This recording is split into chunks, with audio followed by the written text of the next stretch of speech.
Natigil ang ilong ng matandang engkantada sa isang piraso ng kahoy sa loob ng 30 taon. Ang buong katawan niya ay namamaga dahil sa kakaibang mga ugat ng puno. May isang mangangaso na dumaan at ginamit ang kanyang palakol para iligtas siya. Pagkaraan ng kalahating araw na pagpupumilit, sa wakas ay naputol din ang kahoy. Matapos makalaya, ang matandang engkantada ay nakaramdam ng labis na ginhawa. Kumuha ang mangangaso ng isang itlog ng manok sa kanyang bag. Sa loob ng 30 taon, umaasa siya sa tubig ulan sa kabubatan para mabuhay. Sa wakas, nakakita rin siya ng mabuting tao. Matapos ang masaganang pagkain, tinanong ng matandang mangkukulam ang mangangaso kung bakit ito pumasok sa kabubatan. Sinabi ng mangangaso na hinahanap niya ang nawawalang prinsesa. At kagabi pa niya nakita ang prinsesa na dinukot ng isang. Ngunit isang halimaw na may matigas na balat, kaya't hindi siya makalapit. Tanging ang mahikat espada sa itim na lawa lamang ang makakatusok sa puso nito. Bilang pasasalamat sa mangangaso sa pagliligtas sa kanya, binigyan siya ng matandang mangkukulam ng isang mapa. Binuksan niya ito ngunit wala siyang nakita. Akala ko'y nagbibiro lang ang matandang ito sa akin.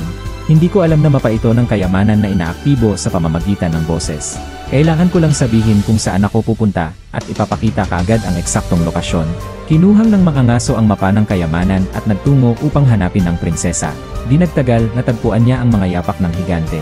Nang mga oras na yon, ang prinsesa ay nakakulong na ng higanteng halimaw sa yungib. Araw-araw ay binibigyan siya ng hilaw na karne. Natatakot at nanginginig ang prinsesa.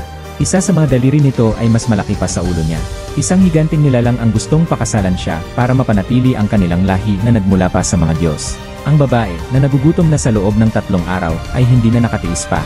Pusa niyang pinulot ang bulok na karne at kinain ito. Pagkatapos kumain, natulog siya sa isang tambak ng dayami. Sinamantala ng higante ang pagkakataon at inilapit ang malaking daliri nito.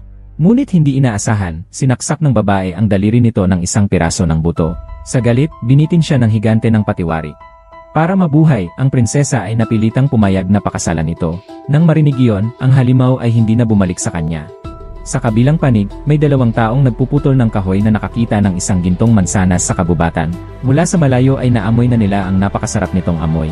Hindi nila napigilan at kinain ito. Agad-agad, nakaramdam sila ng kakaibang kasiyahan. Sa kanilang buong buhay, hindi pa sila nakakain ng ganoong kasarap na mansanas. Sa isang iglap, kinain nila ang buong mansanas. Habang kumakain, biglang sumulpot ang 3 napakagandang babae. Para silang mga anghel na bumaba sa lupa, ang gaganda. At matagal na rin silang hindi nakakaranas ng lalaki. Kaya naman ang 2 lalaking ito ay naging parang isa na binhi sa mga puso nila. Magkahawak kamay silang tumakbo papunta sa kabubatan. Akala nila'y swerte sila. Pagdating sa yungib, may napansin silang kakaiba. Ito pala ang yungib ng mga gagamba sa alamat. Dahil dito, nagduda ang 2. Kumuha ang mga diwata mula sa kanilang supot ng isang gintong mansanas at ipinasok ito sa bibig ng 2. Pagkatapos nilang kainin, nakaramdam sila ng matinding kasiyahan. Pagkatapos ay dinala siya ng 3 babae sa yungib. Nakarating din doon ang mangangaso gamit ang mapa. Nakakita siya ng kalahating mansanas sa lupa, pinulot niya ito at kinain. Pagkatapos niyang kainin, nakaramdam din siya ng matinding kasiyahan. Para siyang nasa langit. Parang ang lahat ng bagay ay naging maganda, perpekto. Pagpasok niya, ang 2 nagpuputol ng kahoy ay nagsimulang magsalo-salo na sa masasarap na pagkain. Kasama na roon ang pag-anyaya sa kanya na sumapi sa piging. Ang mesa ay puno ng mga prutas, napakasarap at marami. Ang 2 nagpuputol ng kahoy ay masayang kumakain at umiinom. Patuloy na sinusubuan ng mga babae ang mga ito. Para bang natatakot silang hindi sila makakain ng sapat, na baka mawalan sila ng lakas. Bigla na lang, may napansin ang mga ngaso na kakaiba sa mga strawberry na yon. Parang may nakita akong maraming insekto na nagkukumpulan. Pero kinuha pa rin niya ito at isinubo. Isang babae ang tila nakakita sa mga ngaso na nakasimangot. Mabilis na kumuha ng isang gintong mansanas at ibinigay sa kanya. Biglang natauhan ang mga ngaso.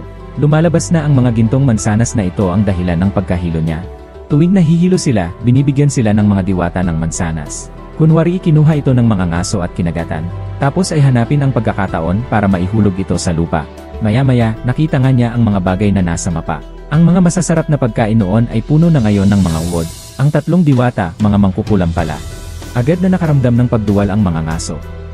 Samantalang ang 2 naman ay patuloy sa pagkain. Inilapat na ng mangkukulam ang kanyang itim na paa sa kanilang mga balikat. Dali-dali siyang nagpaalala sa 2. Sinunggaban ng matabang lalaki ang malaking daga at akmang isusubo. Mabuti na lang at may nakakita, isang mga ngaso. Pinayuhan niya itong ilaan na lang sa hapunan. Pagkatapos ay humanap siya ng mga kahoy at hinila sila sa isang sulok. Ginising niya sila gamit ang isang sampal. Ang magandang dalaga ay biglang naging matandang babae. Sumigaw ang 3 at tumakbo palayo. Sinubukan silang pigilan ng mga mahilig sa tatlo sa harapan. Ang mga lalaking ito, matitipon at mahirap turuan, pero tiyak na masarap. Pagkaraan ng mahabang pagtakbo, nakakita rin sila ng liwanag. Sumigaw ang mga halimaw at hindi na nila makontrol ang pagsara ng yumi. Sa huling sandali, nakalabas din silang tatlo. Pagkatapos, nagpakapatiran silang tatlo. Sama-sama nilang ililigtas ang prinsesa. Pagkaraan ng maraming araw na paglalakbay, habang tumatawid sa isang bangin, may nakita silang isang tuluyan. Kaya umupo sila at nag-order ng inihaw na karne ng tupa. Narinig ng duke sa katabing mesa ang usapan nilang tatlo. Kinuha niya ang kanyang supot ng ginto at nais bilhin ang mapa ng yungib na hawak ng mga ngaso. Ngunit tumanggi ito. Dahil sa galit, ninakawan sila ng duke. Pagkatapos ng kaunting pag-uusap, ang tatlo ay nakawala sa tuluyan ng maayos. Ngunit patuloy pa rin silang hinahabol ng duke at ng kanyang mga tauhan. Isang bangin ang nasa harapan nila. Wala nang ibang mapupuntahan, wala nang ibang nagawa ang tatlo kundi ang sumugal at tumalon. Swerte nilang nakaligtas ulit. Pagkatapos ay sinundan nila ang mapapatungo sa talon. Bumaba ang mga ngaso sa tubig para maghanap. Ngunit hindi niya alam na may mga halimaw sa tubig na nakamasid sa kanya. Hindi napansin ng mga ngaso ang anumang kakaiba. At nakakita nga siya ng isang gintong espada sa ilalim ng lawa. Nang susunduin na niya ang espada, biglang sumulpot ang halimaw sa tubig. Natakot ang mga ngaso dahil sa isang laban. Buti na lang at nakuha niya ang espada. At pinatay ang lahat ng mga nilalang sa dagat. Nang makarating ka sa pampang, kinuha niya ang espada. Isang simpleng paghampas lang, ang puno ay naputol na. Tunay ngang isang makapangyarihang espada. Ang dalawang taong walang malay ay nakita ng duke. Ninakaw din nila ang mapa. Nagpanggap na isang higanteng palaka ang mga ngaso para iligtas sila. Sa huli, natuklasan din siya ng duke. Lahat ay napunta sa kamay ng duke. Mabilis niyang natagpuan ang lokasyon kung saan nakakulong ang prinsesa.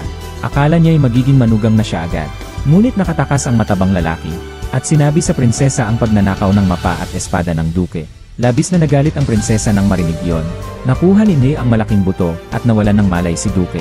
Pagkatapos, nagsilapitan din ang iba sa yungib ng higanteng halimaw na ito. Agad na nakilala ng prinsesa ang kanyang tadhana. Habang naghahanda na silang umalis, hinarang sila ng higanteng halimaw. Ang malaking buntot nito ay paulit-ulit na umikot. Sabay-sabay silang tumalon at umiwas. Nang makita nitong ninakaw ang nobya, sumigaw ito, at dali-daling humabol. Mabilis na hinugot ng mga ngaso ang kanyang espada at humanda sa pakikipaglaban.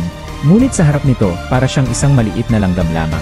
Isang sampal nito ang nagpadala sa kanya at lumipad ng ilang metro. Ang espada ay nahulog sa bangin. Samantala, ang halimaw ay handa nang patayin silang lahat. Ang prinsesa ay tumayo muli at nagmakaawa para sa awa nito. Ngunit, ang higanteng halimaw ay lalong nagalit. Dali-daling kinuha ng mga ngaso ang isang sinaunang salamin mula sa kanyang bag. Sinag ng araw ang tumama sa kanya. Agad siyang nasunog at naging uling. Sa huli, dinala ng tatlo ang prinsesa pabalik sa palasyo. Nag-alinlangan ang hari nang makita ang mga lalaking ito. Plano niyang palayasin sila gamit ang mga gintong barya. Ngunit ang mga ngaso ay wala sa balak na maging prinsipe. Iniligtas niya ang prinsesa para lang kumita at maayos ang kanyang bahay. Nang marinig ito, nakahinga ng maluwag ang hari. Umuwi na ang mga ngaso at binigay ang gintong pera sa kanyang ama. Ngayon, sa wakas, may pera na sila para makapagpatayo ng bagong bahay. Pero hindi nila alam na may isang malaking sorpresa pa pala ang naghihintay. Dumating ang magandang prinsesa at nais siyang maging asawa ng mga ngaso. Samantala, ang duko naman ay naglakad-lakad at nakasalubong ang tatlong matandang mangkukulam sa kabubatan. At nagalit ang mukha ng mga ito dahil sa pangit na anyo niya. Hindi nagalit ang mga mangkukulam. Ngunit sinadya nilang ipakita sa kanya ang daan pauwi. Kaya naman, naligaw ulit siya sa mga makamandag na babae. Nakakuha rin siya ng gintong mansanas. Pagkatapos, nakakita siya ng mga ligaw na diwata na uhaw sa pag-ibig. Simula noon, sinimulan na niyang tamasahin ang buhay sa paraisong iyon.